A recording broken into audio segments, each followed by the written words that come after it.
Hello students, welcome you all on English Literature Topics platform. In this video, I will explain a very important literary topic and that is canon of literature. Student, canon of literature or canon is a literary device. This term canon, C-A-N-O-N, came from the Greek word K-A-N-O-N, which means a measuring tool, a measuring rod or rule. मतलब cannon का जो meaning है वो क्या है, मापने का यंत्र। ठीक है, अब इसमें क्या मापना है, कैसे मापना है, इस पे हम बात करेंगे। कैनन जो है वो एक लिटरेरी डिवाइस है और canon is a collection of some authoritative और एक्सक्लूसिव टेक्स्ट। कैनन जो है कलेक्शन है बुक्स का, टेक्स्ट का, वो टेक्स्ट जो ऑथेंटिक हैं, जो एक्सक्लूसिव हैं, ऑथोरेटिव टेक्स्ट हैं, उनका कलेक्शन है।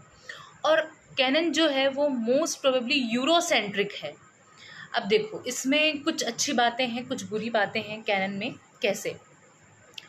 कैनन बहुत सिंपल लैंग्वेज में अगर मैं आपको समझाऊं तो कैनन जो है वो कुछ किताबों का एक कलेक्शन है, कुछ बुक्स का एक कलेक्शन है। अब कौन सी बुक्स का कलेक्शन है?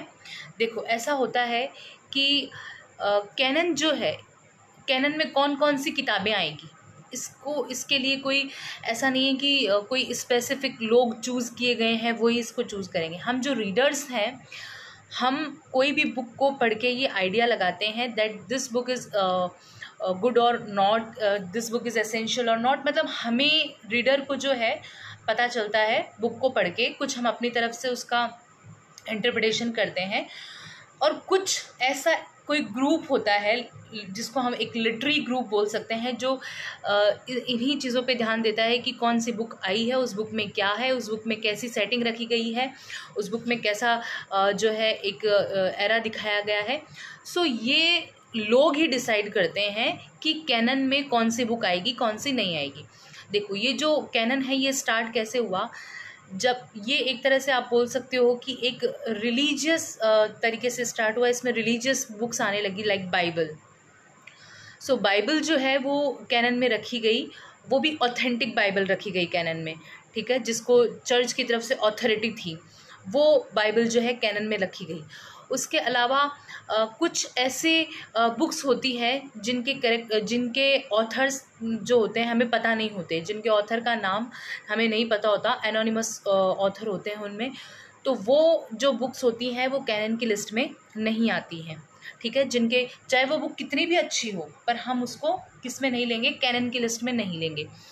और हम उन्हीं किताबों को कैनन की लिस्ट में लेंगे जो रीडर को पढ़ के, या जो ग्रुप है, स्पेसिफिक ग्रुप जो होता है, जो ये चूज़ करे कि कौन सी बुक जो है कैनन लिस्ट में आएगी, उनको ये पढ़ के फील हो कि ये जो है इसमें सेटिंग उनके अकॉर्डिंग रखी गई है। मतलब इसमें भी ये जो कैनन में जो बुक्स लिस्ट बनाई जाती है जिन बुक्स की, उसमें भी एक तरीके से डिस्क्रिमिनेशन होता है। कैसे होता है, क्या भेदभाव होता है?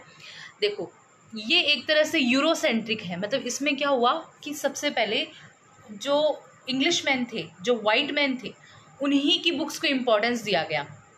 ठीक है, उनकी बुक्स को इम्पोर्टेंस दिया गया और मेल डोमिनेटेड था। ये जो कैनन है, कैनन में जो बुक्स रखी गई वो सिर्फ मेल ऑथर की रखी गई। ये एक तरह से मेल डोमिनेटेड था कैनन। बाद में पता चला कि फ़ीमेल जो है उनको जो है इम्पोर्टेंस नहीं मिल रही।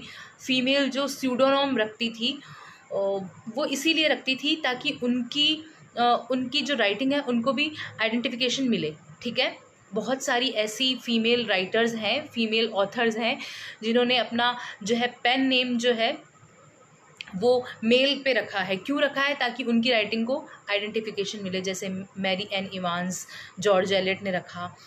जॉर्ज एलियट जो है वो उनका पेन नेम था और मैरी एन इवांस उनका ओरिजिनल नेम था। तो ये क्यों रखा उन्होंने? क्योंकि उनकी राइटिंग को जो है आइडेंटिफिकेशन मिले। ऐसे ही जो ब्रॉन्टे सिस्टर्स हैं, उन्होंने भी अपने उनका जो नेम था वो सबका अलग अलग था, पर उन्होंने अपना एक जो है लिटरेरी नेम रखा, अपना पेन नेम रखा, ताकि वो अपनी जो राइटिंग्स हैं उनको पब्लिश करवा सकें। क्योंकि उस टाइम में जो है फीमेल राइटिंग को इतनी ज़्यादा इम्पोर्टेंस नहीं मिल रही थी, और कैनन में भी उन्हीं राइटिंग को ऐड किया जा रहा था जो मेल राइटिंग थी, मेल ऑथर की राइटिंग थी। सो ये था कैनन। और इसमें जो इम्पोर्टेंट है वो बहुत सारे, जैसे शेक्सपियर एंड कैनन है, और रेनेसां के टाइम से लेके अब तक बहुत सारे ऐसे राइटर्स हैं जिनकी बुक्स को कैनन लिस्ट में ऐड किया गया है। रेनेसां के टाइम से अब तक, मॉडर्न एज तक बहुत सारे ऐसे राइटर्स हुए हैं जिनकी बुक को कैनन में ऐड किया गया है। ठीक है, कैनन क्या है? एक कलेक्शन है बुक्स का। इनमें उन्हीं बुक्स को ऐड किया जाता है जिन बुक को पढ़ के रीडर को लगे कि ये इम्पॉर्टेंट है, और इसमें डिस्क्रिमिनेशन भी किया जाता है। इसमें जो है वाइट मैन जो है उनको इम्पोर्टेंस दी जाती है। ये एक यूरोसेंट्रिक कलेक्शन बनाया गया है कैनन का। ठीक है, आई होप आपको समझ आ रहा होगा। ये थोड़ा सा समझने में डिफ़िकल्ट तो मैं नहीं बोलूँगी, बट हाँ मे बी लेट समझ में आया आपको। अब मैं पॉइंट टू पॉइंट आपको ये समझा देती हूँ ताकि आपको और अच्छे से क्लियर हो जाए। The canon is the collection of authoritative and exclusive great text that considered worthy of being read. ठीक है, ये ऑथोरेटिव, ऑथेंटिक और एक्सक्लूसिव टेक्स्ट का कलेक्शन है जो वर्थ रीडिंग है, मतलब जिन किताबों को पढ़कर ऐसा लगे कि हाँ इनको पढ़ना अच्छा है। The way these texts are chosen depends on both the style and the content, mainly on social and political consideration. अब इनको चूज़ कैसे किया जाता है? The way these texts are chosen depends on both the style and the content. उनकी style क्या है, उनमें कंटेंट कैसा है? Mainly on social and political considerations related to the purpose the canon is supposed to serve at a certain period of the history of language and society. ठीक है, तो इनको ये कैनन में आएगी या नहीं आएगी बुक, तो ये सोशल और पॉलिटिकल जो है वो कंटेंट है या नहीं उनमें, ये सब देख के चूज़ किया जाता है। The term canon came from the Greek word canon, KANON, which means measuring rod और रूल। मैंने बता दिया कि किसी चीज़ को मापने का यंत्र जो है ग्रीक में उसको कैनन बोलते हैं। A canon is a list of book considered to be essential and it can be published as a collection. Like जैसे कौन कौन सी किताबें जो हैं कैनन लिस्ट में आती हैं, such as great books of western world, modern library, everyman's library और पेंगुइन क्लासिक्स। कौन कौन सी बुक्स आती है? देखो, जो इनका पब्लिकेशन है great books of Western world, इसमें जो बुक्स हैं वो कैनन में आती है। मॉडर्न लाइब्रेरी, एवरीमैन्स लाइब्रेरी और Penguin classics.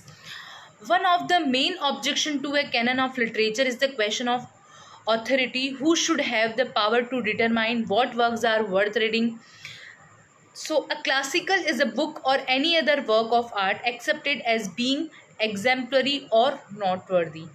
A classic is a book or any other work, कोई भी क्लासिकल बुक और कोई भी क्लासिकल वर्क हो, चाहे वो आर्ट, पेंटिंग, कुछ भी हो, वर्क ऑफ आर्ट कुछ भी हो सकता है वो वर्क ऑफ आर्ट में, classical, accepted as being exemplary or noteworthy.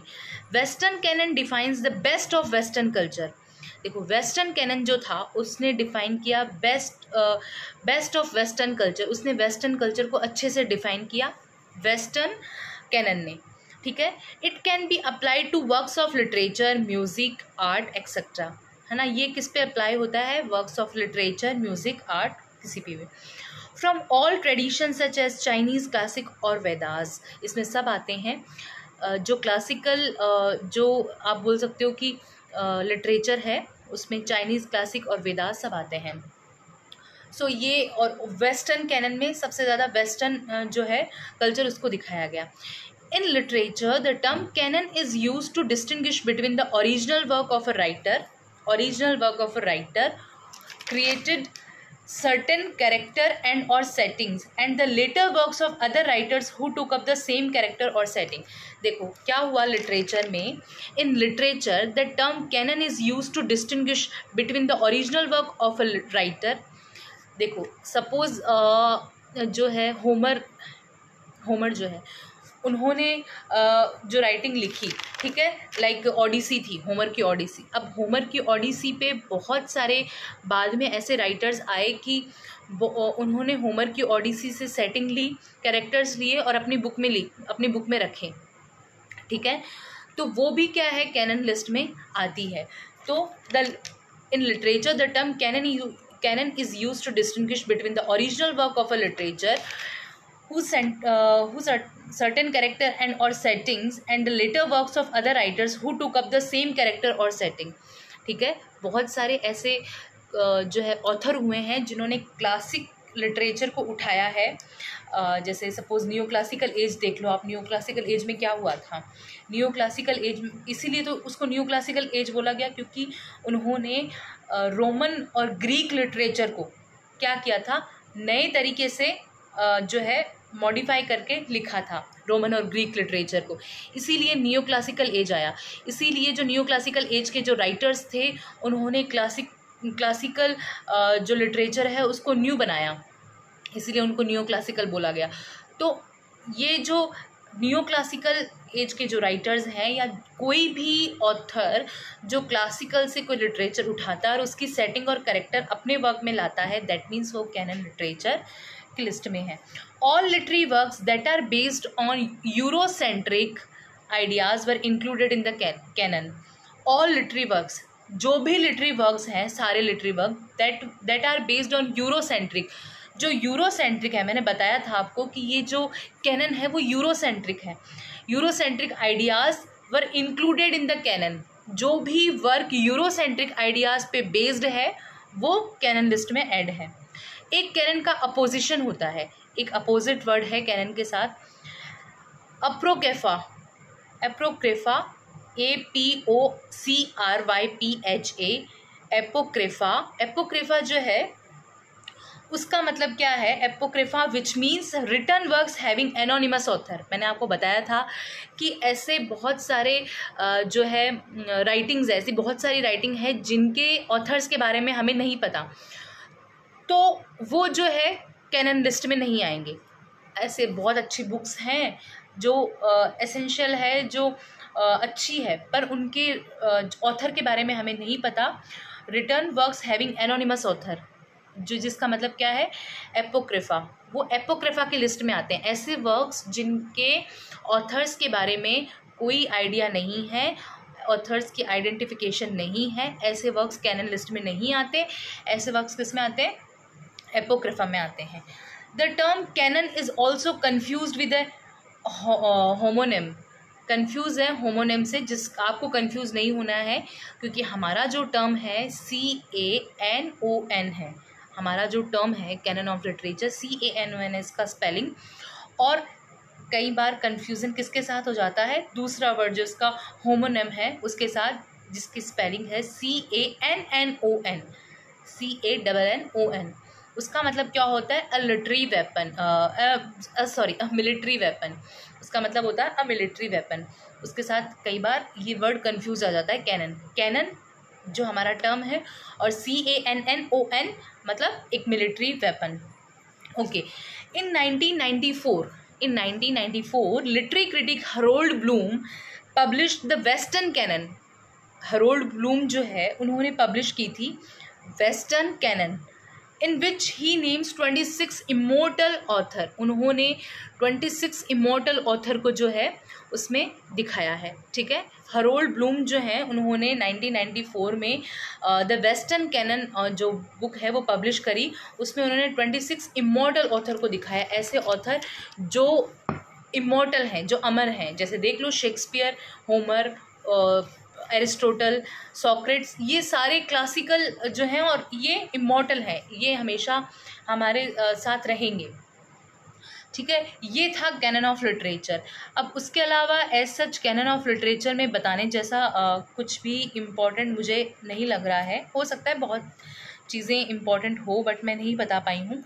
अब मैं आपको कुछ ऐसे कैनन वर्क्स के बारे में बता देती हूँ जो कैनन ऑफ लिटरेचर में लिस्ट में आते हैं। जैसे the Odyssey by Homer, the Divine Comedy by Dante एलिग्री, the Canterbury Tales by Chaucer, Macbeth by Shakespeare, Pride and Prejudice by Jane Austen, Frankenstein by Mary Wollstonecraft, the Scarlet Letter by Nathaniel Hawthorne, the Adventure of Huckleberry Finn by Mark Twain, Ulysses by James Joyce, the Great Gatsby by F Scott Fitzgerald, 1984 by George Orwell, the Catcher in the Rye by JD Salinger, Lolita by Vladimir Nabokov, To Kill a Mockingbird by Harper Lee, 100 Years of Solitude by Gabriel Garcia Marquez, Beloved by Toni Morrison. हो सकता है मैंने बहुत फटाफट बता दिया हो, आपको नहीं समझ में आया हो, तो आप जो है गूगल पे अगर कैनन लिस्ट देखेंगे, कैनन ऑफ लिटरेचर लिस्ट, तो उसमें ये सारे वर्क्स जो आ जाएंगे, जितने भी कैनन में ऐड हैं उनके नाम और उनके ऑथर के नाम एक साथ आ जाएंगे। सो ये कैनन ऑफ लिटरेचर था। अब मैंने आपको बता दिया कि इसमें भी डिस्क्रिमिनेशन था, इसमें बहुत सारे फीमेल राइटर को नहीं ऐड किया गया था, और जब तक ऐसा भी हुआ इसमें कैनन लिस्ट में बहुत ऐसे ऑथर हैं जिनको उनके मरने के बाद ऐड किया गया उनकी राइटिंग्स को, मतलब जब तक वो जिंदा थे, जब तक वो अलाइव थे, उनकी राइटिंग को कैनन लिस्ट में ऐड नहीं किया गया, उनकी डेथ के बाद उनकी राइटिंग्स को कैनन लिस्ट में ऐड किया गया। मैंने आपको बताया था कि ये ब्लैक मैन को जो है इम्पोर्टेंस नहीं देते थे, ये जो कैनन ऑफ लिटरेचर था ये यूरोसेंट्रिक था, तो ये वाइट मैन पे फोकस करता था, मतलब जो सिर्फ यूरोपियन लोग हैं उन पे फोकस करता था वाइट मैन पे, ब्लैक मैन को और जो है फीमेल जो राइटर थी उनको जो है ये सपोर्ट नहीं करता था, ये उनकी राइटिंग्स को कैनन लिस्ट पे नहीं डालता था। उसके अलावा ऐसी राइटिंग्स जिनके ऑथर के बारे में कोई आइडिया नहीं है, उनका आइडेंटिफिकेशन नहीं है, वो भी कैनन लिस्ट में नहीं आती है। और उसके अलावा कैनन लिस्ट में जो है वो राइटिंग्स आती है जिनका कंटेंट सोशल हो, पॉलिटिकल हो, ठीक है।